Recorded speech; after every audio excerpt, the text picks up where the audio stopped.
तर मंडळी, पावटा म्हटलं की आठवते ती गावाकडची, तीसुद्धा आजीच्या हातची गावरान पद्धतीची आमटी. तर आज मी तुम्हाला अशाच पद्धतीने पावट्याची आमटी करून दाखवणार आहे. चला तर मग रेसिपीला सुरुवात करूया. तर सुरुवातीला मी कढई चांगली तापवून घेऊन यामध्ये एक साधारण 2 पळ्या मी तेल घालून घेतलं आहे. तेल चांगलं तापून झालं की यामध्ये 3-4 लसणाच्या पाकळ्या ठेचून घ्यायच्या आणि या तेलामध्ये घालायच्या. अगदी ब्राऊन रंग येईपर्यंत लसणाच्या पाकळ्या तेलामध्ये भाजून घ्यायच्या आहेत.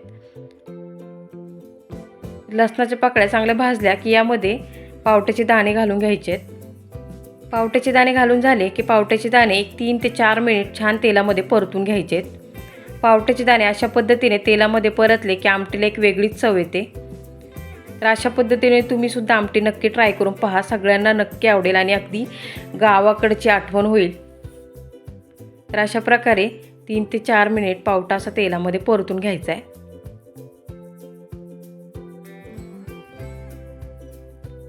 तर अशा प्रकारे पावटा छान परतून झाला. आता यामध्ये मसाले घालून घेऊयात. तर यामध्ये खूप सारे मसाले घालण्याची गरज नाही. यामध्ये मी फक्त हळद, मिरची पावडर आणि साठवणीचा मसाला घातला आहे. तर एक मसाला घातल्यावर 1 मिनिटभर परतून घेऊयात पुन्हा एकदा.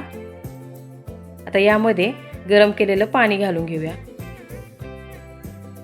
आता यामध्ये मी वाटण घाटण काही घालणार नाही आहे. यामध्ये फक्त हरभरा आणि कणी याचं मी भाजून घेतलं होतं. ते मिक्सरमध्ये छान बारीक वाटून घेतलं. तर याचं 1-1.5 चमचा मी पीठ मी आमटीला लावणार आहे. एक चवीनुसार थोडंसं मीठसुद्धा घालून घेतलं आहे.